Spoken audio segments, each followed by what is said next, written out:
네, 시청자 여러분 안녕하십니까? 성공 마감 전략 2부로 이어가도록 하겠습니다. 진행의 김수정입니다. 오전장부터 해서 지속적으로 하락이 이어오더니 오후장 들어서 낙폭이 더 커지고 있는 시장입니다. 코스피와 코스닥 모두 다 8%대 낙폭을 보여줬었죠. 코스닥에서는 서킷 브레이커 해제가 됐는데 지금은 9% 넘게 추가 하락 이어갑니다. 707선 지나가고 있고요. 조금 전에 코스피 쪽에서도 서킷 브레이커 발동이 됐는데요. 일단은 2459선에서 멈췄다라는 점 말씀드리겠습니다. 수급 상황 한번 체크해 보도록 할게요. 오늘 양시장 수급 좀 엇갈리고 있는데 외국인들이 1조 4천억 원 넘게 코스피에서 팔고 있고 기관도 2,600억 원 던집니다. 이를 개인들이 1조 7천억 원 가까이 지금 매수를 하고 있지만 마찬가지로 지수 방어 역부족입니다. 코스닥으로 넘어가 보겠습니다. 외국인과 기관이 사고 있죠. 외국인들이 2,500억 원 가까이, 기관은 886억 원, 그리고 개인들은 팔고 있는 상황입니다. 오후장 들어서도 좀처럼 반등의 기미, 희망을 찾기가 어려운 시장이죠. 여기서 우리는 또 어떤 섹터에 주목하면 좋을까요? 오늘 이분과 함께 이야기 나눠보도록 하겠습니다. 키움증권 방산산업 담당 애널리스트 이한결 연구원님과 함께합니다. 안녕하세요. 네, 안녕하세요. 네, 오늘은 또 방산에 대한 이야기를 저희 집중적으로 해보려고 하는데요. 사실 이 어려운 시장에서 섹터 움직임을 찾기가 어려운데 오늘 방산 중소형주가 좀 강세를 나타내고 있죠. 이란과 이스라엘 간의 또 중동 리스크 확산에 대해서 좀 이어질 것이다. 우리 일정적으로 한번 트레이드가 가능한지 궁금합니다. 우선은 시장에 대한 전반적인 이야기 해볼 텐데요. 이 급락장에서 방산주, 중소형주 움직여요. 어떻게 해석할 수 있을까요? 우선은 이제 주말부터 이제 해가지고 이란과 이스라엘의 이제 전면전에 대한 전면전을 확대될 거에 대한 우려가 좀 고조되고 있는 상황이고요. 그래서 이런 중동 쪽의 이슈가 좀 크게 불거지다 보니 이제 중소형 방산 쪽 관련해서는 좀 센티가 개선되고 있는 구간이라고 좀 보고 있고요. 그리고 이제 최근에 이제 시장이 조금 어려운 상황인데 이제 매크로적인 좀 불확실성도 있고, 다만 이제 그 전에 이제 방산 업종 같은 경우에는 이제 실적 발표가 이제 마무리가 됐는데 실적도 계속 좀 개선되는 구간이고 하반기에도 이제 기대할 만한 수직 모멘텀이 있다 보니 업황 자체는 이제 펀더멘탈적으로 계속해서 좀 개선이 되고 있는 구간이라고 좀 판단을 하고 있습니다. 그래서 그런 와중에 이제 중동 분쟁 같은 이제 센티의 좀 긍정적인 요소가 좀 대두되다 보니 그런 점에서 이제 중소형주는 좀 차별화된 모습을 보이고 있는 걸로 좀 판단을 하고 있습니다. 네. 일단은 2분기에 실적 발표 어느 정도 마무리가 되는 구간이어서 일단 대형주들은 우리가 그동안의 주가가 좀 선 반영하면서 많이 올랐었는데 차익 매물이 나오면서 주가가 좀 밀리고 그 틈에 중소형 방산주들이 중동 리스크 속에서 많이 부각이 되고 있거든요. 그 부분에 대해서 전반적으로 해석을 해봤습니다. 자, 그러면 중동발 리스크는 이번이 처음이 아닙니다. 이제 과거로 돌아가 보더라도 꾸준히 이어졌던 이슈인데 이때마다 관련한 종목들이 튀어 올라요. 단기적으로 봤을 때는 이 일정을 앞두고 우리가 트레이드를 해도 괜찮을까요?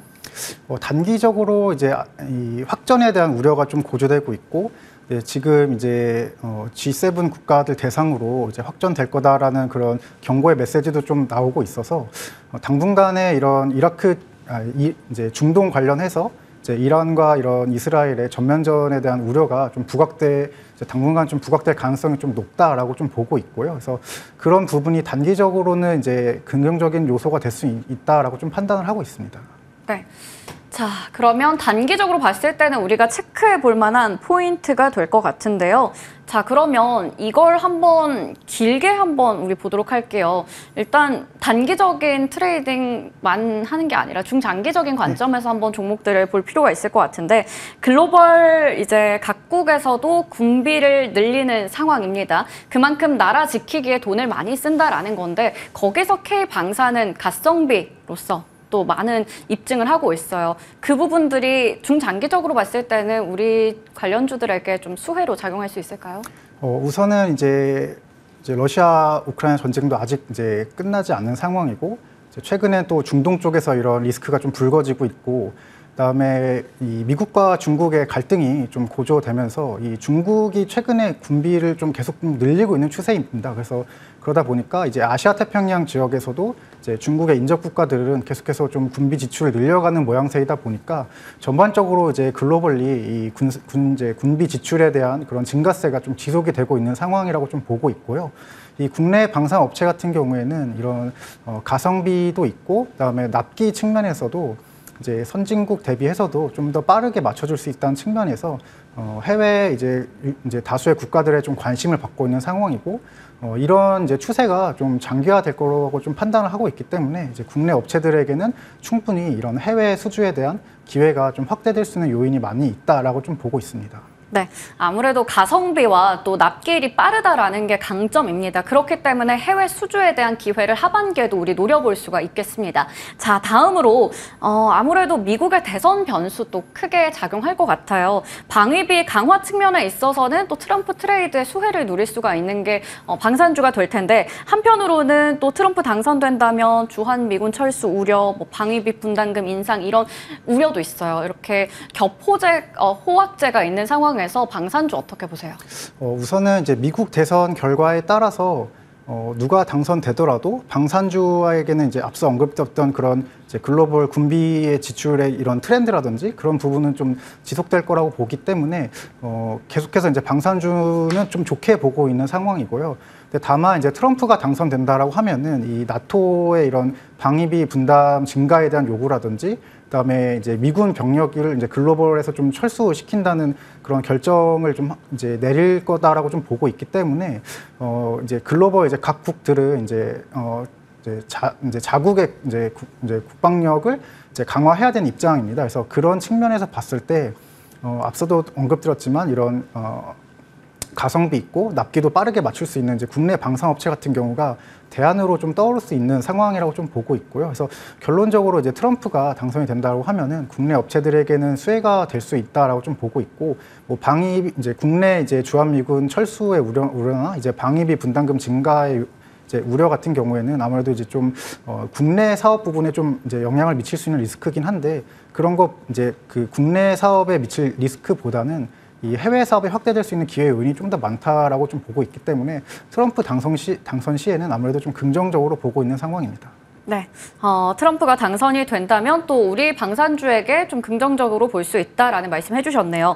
다음으로 방산 대표주들 있죠. 그 부분에서 또 2분기 어닝 서프라이즈가 확인이 됐습니다. 하지만 워낙에 그동안 많이 올라서 이제 지금은 좀 쉬어가는 흐름입니다. 하반기에 좀 우리 기대할 수 있는 성과, 모멘텀 있을까요? 네, 그래서 상반기 이제 2분기 실적 발표가 어느 정도 마무리됐고 이제 대부분의 업체들이 이제 어닝 서프라이즈를 달성을 했습니다. 그래서 펀더멘탈적으로 보면 이제 방산 쪽에서 특히 폴란드 쪽의 이런 수출 비중이 늘어나면서 수익성이 좀 개선되는 구간에 좀 돌입을 했고, 그 외에도 이제 국내 방산의 이런 사업들에서도 지금 이제 국내 원가 제도의 개선 덕분에 이런 국내 방산 이제 사업들의 수익성도 어느 정도 좀 제고가 되는 측면이 있어서 펀더멘탈적으로 지금 방산 사업은 수익성이 좀 계속해서 좀 개선세를 이어나갈 거다라고 좀 보고 있고요. 하반기에 이제 기대해 볼 만한 수주 모멘텀으로는 이제 우선 현대 로템 같은 경우에는 이제 9월 달에 폴란드 2차 계약이 좀 체결이 기대가 되는 상황이고요. 루마니아 사업도 이제 올해 말이나 내년 초에 계약 체결이 좀 기대가 되다 보니까 가장 좀 굵직한 모멘텀들이 좀 많이 남아있다 이렇게 좀 보고 있는 상황이고, 한국항공우주도 이제 올해 초에 해외 수주에 대해서 이제 3조 원의 가이던스를 좀 주었습니다. 근데 그게 이제 UAE와 이라크 쪽의 수리온이 이제 1.7조 원 정도 규모이고, 우즈벡 쪽 FA50 사업이 1.1조 원 정도의 규모인데, UAE 사업은 지금 순항 중인 걸로 좀 파악이 되고 있고 3분기 내에 이제 계약 좀 체결이 기대되는 상황이고, 그다음에 이라크 사업 같은 경우에는 이제 3분기 중에 좀 추가 테스트가 있습니다. 그래서 이 테스트가 잘 진행이 된다면 4분기에 계약 체결을 좀 기대해 볼 만하다 이렇게 좀 판단을 하고 있고, 우즈벡 사업 같은 경우에는 이제 연말 정도에 계약이 좀 체결될 수 있지 않을까 이렇게 좀 기대를 하고 있는 상황이고요. 그 외에 이제 LIG 넥스원의 이제 비공 사업 같은 경우도 7월 달에 이제 4차 테스트를 좀 성공적으로 통과를 하면서 미국의 이런 수출 가능성이 좀 높아진 상황입니다. 그래서 빠르면 연말, 뭐 늦어도 내년 정도, 내년 상반기 안에 계약 체결이 좀 기대가 되고 있어서 이런 부분을 좀 체크하면서 좀 대응을 하면 좋을 것 같다 이렇게 좀 판단을 하고 있습니다. 네, 저희 또 이야기 나누는 사이에 코스닥은 낙폭을 좀 키워갑니다. 10%대 급락 나오면서 700선도 결국에는 이탈하는 모습 확인되고 있습니다. 자, 그러면 다음 질문으로 넘어가 볼게요. LIG 넥스원 같은 경우에는 다른 대형주가 올라갈 때 약간 좀 조정이 컸어요. 그런 가운데 뭐 추가적인 수주에 대한 이슈도 있고요. 고스트 로보틱스 인수까지 마무리가 돼서 로봇에 대한 모멘텀도 있지만 주가 반응이 영 시원치 않습니다. 지금 잠깐 쉬어가는 건가요? 우선은 일단 2분기 실적에서 LIG 넥스원 같은 경우에는 시장 기대치 대비해서 좀 못 미치는 성과를 좀 거뒀다라는 측면도 우선 좀 있다라고 좀 봐주시면 될 것 같고요.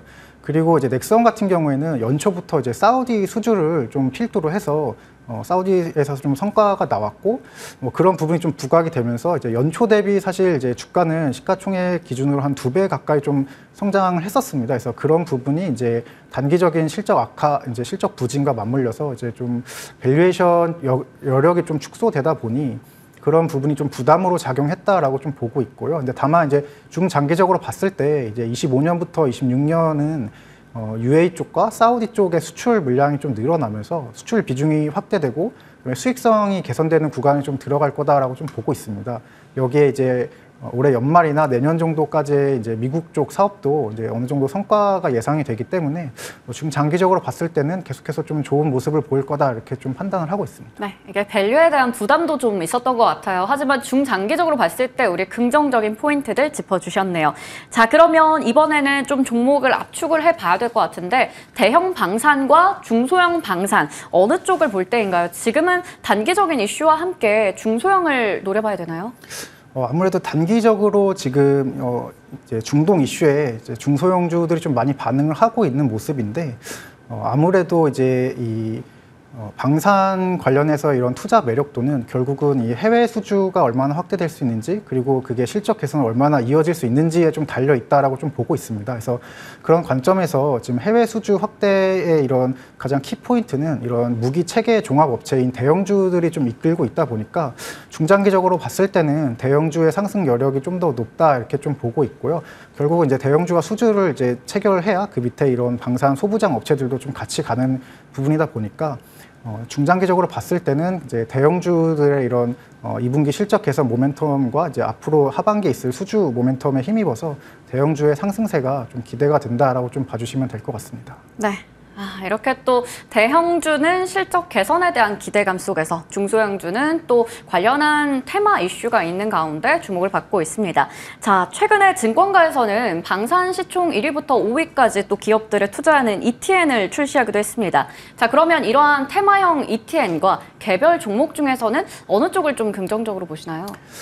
우선은 이제 지금 방산 업종 전반적으로 펀더멘탈이 개선되고 있고 이제 수주가 확대되고 있는 추세이다 보니까 이런 ETN 투자도 좀 유효하다라고 좀 보고 있습니다. 다만 이제 업체별로 실적 개선의 강도나 투자 이제 수주 모멘텀의 시기라든지 이런 부분이 좀 차이가 있기 때문에 이 개별 업체의 비중에 따라서 ETN을 좀 유의해서 이제 투자할 필요가 있다라고 보고 있고요.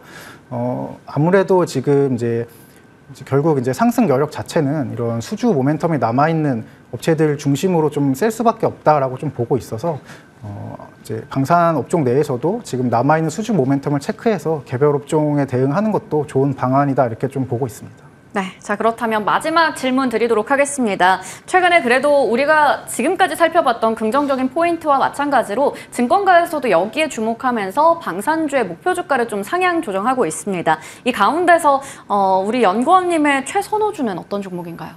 네, 하반기 방산 종목에서 탑픽은 현대로템을 좀 말씀을 드리고 있고요. 앞서 언급드렸던 이제 실적 개선 기대감과 이제 해외 수주의 확대 두 가지 측면에서 모두 현대로템이 좀 가장 좋은 모습을 보일 거다라고 좀 예측을 하고 있고 실적 개선 측면에서는 이제 하반기에도 폴란드양 이 K2 납품 비중이 지금 늘어나면서 실적 개선을 이끌 거다 이렇게 좀 판단을 하고 있는 상황이고요.